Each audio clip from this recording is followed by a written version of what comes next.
গত বছরের আগস্টে গণঅভ্যুত্থানের মুখে দেশ ছেড়ে ভারতে পালিয়ে যান শেখ হাসিনা। এরপর একে একে বেরিয়ে আসছে দলটির বিভিন্ন পর্যায়ের নেতা কর্মীদের বিরুদ্ধে ক্ষমতার অপব্যবহার, দুর্নীতির খবর। সেই ধারাবাহিকতায় এবার বেরিয়ে আসলো সাইমা ওয়াজেদ পুতুলকে নিয়ে চাঞ্চল্যকর তথ্য। শেখ হাসিনার মেয়ে সাইমা ওয়াজেদ পুতুল 2023 সালে বিশ্ব স্বাস্থ্য সংস্থার আঞ্চলিক পরিচালক হয়েছিলেন। স্বাস্থ্য বিষয়ক জার্নাল ল্যান্সেটের 2023 সালে সেপ্টেম্বরের একটি সম্পাদকীয় প্রতিবেদনে পুতুলের প্রার্থিতা নিয়ে প্রশ্ন তুলেছিল। তারা অভিযোগ করেছিল পুতুল বিশ্ব স্বাস্থ্য সংস্থার আঞ্চলিক পরিচালক হওয়ার যোগ্য না, কিন্তু স্বজনপ্রীতির কারণে তিনি মনোনয়ন পেয়েছেন। এমন স্বজনপ্রীতি বিশ্ব স্বাস্থ্য সংস্থার গ্রহণযোগ্যতা নষ্ট করবে বলেও দাবি করা হয়। 2023 সালে ব্রিটিশ সংবাদ মাধ্যম ফিনান্সিয়াল টাইমসও পুতুলের যোগ্যতা নিয়ে প্রশ্ন তুলেছিল।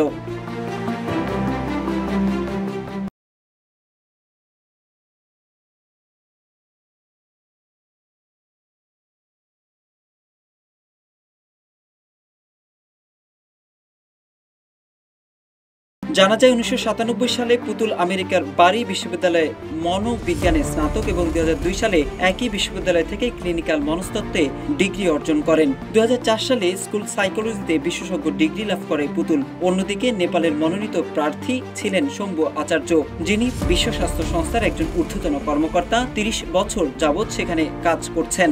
এছাড়া তার জনস্বাস্থ্যের উপর রয়েছে উচ্চতর ডিগ্রি। যোগ্যতায় শম্ভু আচার্যের চেয়ে বেশ পিছিয়ে ছিলেন পুতুল।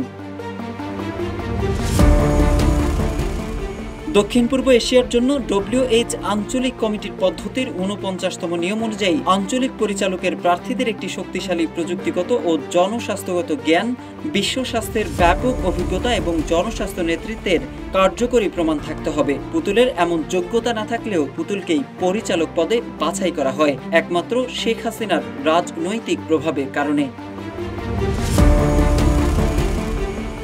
স্বজনপ্রীতি ছাড়াও পুতুল যখন সংস্থাটির পরিচালক পদের জন্য মনোনয়ন জমা দেন, তখন তিনি বাংলাদেশের পাশাপাশি কানাডার নাগরিকত্ব নিয়ে রেখেছিলেন। তবুও ওই সময় বাংলাদেশ থেকেই মনোনীত করা হয় তাকে। দুদক বলছে, মনোনয়নকালে তিনি কানাডার নাগরিক ছিলেন। সংশ্লিষ্ট ব্যক্তিরা বলছেন, WHOর দক্ষিণ পূর্ব এশিয়া অঞ্চলের পরিচালক পদে বাংলাদেশের প্রার্থী হিসেবে তার মনোনয়নই প্রশ্নবিদ্ধ ছিল।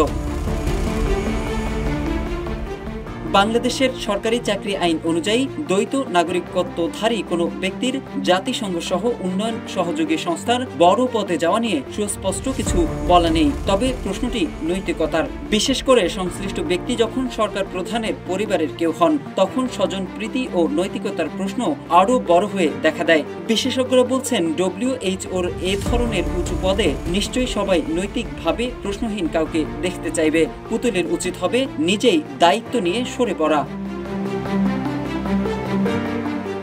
দুদক বলছে, পুতুল দুর্নীতির আশ্রয় নিয়ে এবং রাজনৈতিক প্রভাবের মাধ্যমে ঢাকার পূর্বাঞ্চলের আবাসিক প্রকল্পের কূটনৈতিক জোনে 10 কাঠা আয়তনের প্লটের বরাদ্দ নেন। এছাড়া সূচনা ফাউন্ডেশন নামে প্রতিষ্ঠান খুলে বিভিন্ন সামাজিক ও ব্যবসায়িক প্রতিষ্ঠান থেকে অবৈধ সুবিধা নিয়েছেন এবং ভুয়া প্রকল্প দেখিয়ে রাষ্ট্রের বিপুল অর্থ আত্মসাৎ করে ব্যক্তিগতভাবে লাভবান হয়েছেন।